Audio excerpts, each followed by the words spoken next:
Hi, ಎಲ್ರಿಗೂ ನಮಸ್ಕಾರ. ನಾನು ಬಾಲಕೃಷ್ಣ ಬರಗೂರು. ಸ್ನೇಹಿತರೆ, ನಾನು ಇವತ್ತು ಮಾತಾಡಬೇಕಾಗಿರೋದಂತಹ ವಿಷಯ ಶಾಂತಿ ಕ್ರಾಂತಿ.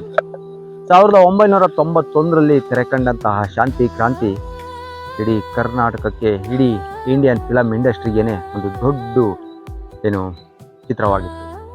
ವಿಪರ್ಯಾಸ ಏನಪ್ಪ ಅಂತಂದರೆ, ಅವತ್ತಿನ ಕನ್ನಡಿಗರು ಈ ಶಾಂತಿ ಕ್ರಾಂತಿನ ಸೋಲಿಸಿದ್ರು. ನಿಜ, ಅದಕ್ಕೆ ನೂರಾರು ಕಾರಣಗಳಿದ್ದಾವೆ. ಬಟ್ ಇವತ್ತು ನಾನು ನಿಮ್ಮಲ್ಲಿ ಏನು ಕೇಳ್ಕೊತಾ ಇದ್ದೀನಿ ಅಂತಂದರೆ, ರವಿ ಮಾಮಂಗೋಸ್ಕರ ನಾವಿವತ್ತು ಈ ಶಾಂತಿ ಕ್ರಾಂತಿನ ಗೆಲ್ಲಿಸಲೇಬೇಕು.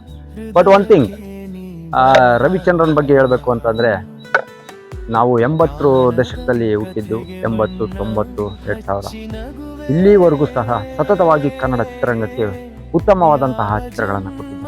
ನಾವು ಅವರ ಚಿತ್ರಗಳನ್ನು ನೋಡಿ ಬೆಳೆದಂತಹ ಹುಡುಗ. ಅವರು ಒಂದೊಂದು ಚಿತ್ರಗಳು ಒಂದೊಂದು ವಿಭಿನ್ನವಾಗಿದೆ, ಒಂದೊಂದು ಕಥೆಯಲ್ಲೂ ಡಿಫ್ರೆನ್ಸ್ ಆಗಿದೆ. ಶಾಂತಿ ಕ್ರಾಂತಿ ಆಗಿರ್ಬೋದು, ಯುಗಪುರುಷ ಆಗಿರ್ಬೋದು, ಪ್ರೇಮಲೋಕ ಆಗಿರ್ಬೋದು, ನೂರಾರು ಸಿನಿಮಾಗಳಿದ್ದಾವೆ. ಅವರು ಇವನ್ನೆಲ್ಲ ನೋಡ್ತಾ ಇದ್ರೆ ಇವತ್ತು ಸಹ ನಾವೊಂದು ಸಾಂಗು ಕೇಳಬೇಕು ಅಂತಂದರೆ ರಣಧೀರ ಸಾಂಗ್ ಹಾಕತ್ತೀವಿ, ಪ್ರೇಮಲೋಕ ಸಾಂಗ್ ಕೇಳ್ತೀವಿ.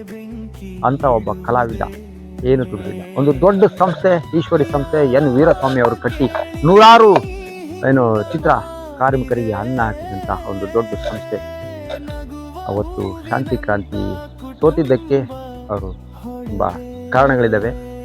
ಬಟ್ ಅವರು ಮನಸ್ಸಲ್ಲೂ ಕೂಡ ತುಂಬ ನೋವಿದೆ. ಆದರೆ ಇವತ್ತು ನಾವೆಲ್ಲ ಕರ್ನಾಟಕದಲ್ಲಿ 7 ಕೋಟಿ ಕನ್ನಡಿಗರಿದ್ದೀವಿ. ಆ 7 ಕೋಟಿ ಕನ್ನಡಿಗರು ಸಹ ನಾವು ಶಾಂತಿ ಕ್ರಾಂತಿ ಸಿನಿಮಾಗೆ ಬೆಂಬಲ ಕೊಡೋಣ. ಬಟ್ ಅದು ಬಜೆಟ್ ಜಾಸ್ತಿ ಇತ್ತು, ಆ ಸಿನಿಮಾ ಸೋತಿತ್ತು, ಆ ಸಿನಿಮಾ ಅಷ್ಟು ಗಳಿಕೆ ಮಾಡಬೇಕಾಯಿತು, ಆಗಿಲ್ಲ. ಬಟ್ ಇವತ್ತು ನಾನು ನಿಮ್ಮಲ್ಲಿ ಇಂಪಾರ್ಟೆಂಟ್ ಆಗಿ ಕೇಳ್ಕೊಳ್ಳೋದು ಏನಪ್ಪ ಅಂತಂದರೆ, ಇವತ್ತು 100-200 ರೂಪಾಯಿ ಅಂತಂದರೆ ದೊಡ್ಡದೇನಲ್ಲ. ನಿಮ್ಗೆ ಗೊತ್ತು, ಆಗಿನ ಕಾಲದಲ್ಲಿ ನಾವು 1 ರೂಪಾಯಿ ಕೊಟ್ಟು ಪಿಕ್ಚರ್ ನೋಡಿದ್ದೀವಿ, 4 ಆಣೆ ಕೊಟ್ಟು ಪಿಕ್ಚರ್ ನೋಡಿದ್ದೀವಿ. 80 ದಶಕದಲ್ಲಿ 50 ಪೈಸೆ ಕೊಟ್ಟು ಪಿಕ್ಚರ್ ನೋಡಿದ್ದೀವಿ. ಬಟ್ ಇವತ್ತು ನಾವು ರವಿ ಮಾಮನಿಗೋಸ್ಕರ ಮಾಡಬೇಕಾಗಿರೋದು ಒಂದೇ ಒಂದು ಕೆಲಸ. ಪ್ರತಿಯೊಂದು ಮನೆಯಲ್ಲೂ ಕರ್ನಾಟಕದಲ್ಲಿ ಕನ್ನಡಿಗನೇ ಸಾರ್ವಭೌಮ ಅನ್ನೋದಾದರೆ ಈ ಶಾಂತಿ ಕ್ರಾಂತಿನ ನೀವು ಗೆಲ್ಲಿಸಲೇಬೇಕು. ಪ್ರತಿಯೊಂದು ಮನೆಯಲ್ಲೂ ಪ್ರತಿಯೊಬ್ಬನು ಸಹ ಕೇವಲ ರವಿ ಮಾಮಂಗೋಸ್ಕರ ಒಂದು ಟಿಕೆಟ್ ಬುಕ್ ಮಾಡಿ, 200 ರೂಪಾಯಿ.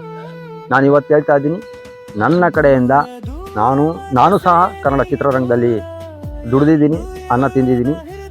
ಬಟ್ ನಾನು ಆ ರವಿ ಮಾಮಂಗೋಸ್ಕರ ನನ್ನ ಕಡೆಯಿಂದ ನಾನು ಸಹ 200 ರೂಪಾಯಿ ಟಿಕೆಟ್ ಪರ್ಚೇಸ್ ಮಾಡಲೇಬೇಕು. ಇದು ನನ್ನ ಮನವಿ, ನಿಮ್ಮೆಲ್ಲರೂ ಕೂಡ ಕೇಳ್ಕೊತಾ ಇದ್ದೀನಿ. ದಯವಿಟ್ಟು ಯಾರೆಲ್ಲ ನನ್ನ ವಿಡಿಯೋ ನೋಡ್ತಾ ಇದ್ದೀರಾ, ರವಿ ಮಾಮನ್ಗೋಸ್ಕರ ಈ ವಿಡಿಯೋನ ಶೇರ್ ಮಾಡಿ, ಸಪೋರ್ಟ್ ಮಾಡಿ. ಹಾಗೆ ನೀವು ಸಹ ಶಾಂತಿ ಕ್ರಾಂತಿಗೆ ಕೇವಲ 200 ರೂಪಾಯಿನ ಮೀಸಲಿಡಿ ಅಂತ ಹೇಳ್ತಾ ನಾನು ಈ ವಿಡಿಯೋನ ಮುಗಿಸ್ತಾ ಇದ್ದೀನಿ. ನಮಸ್ಕಾರ.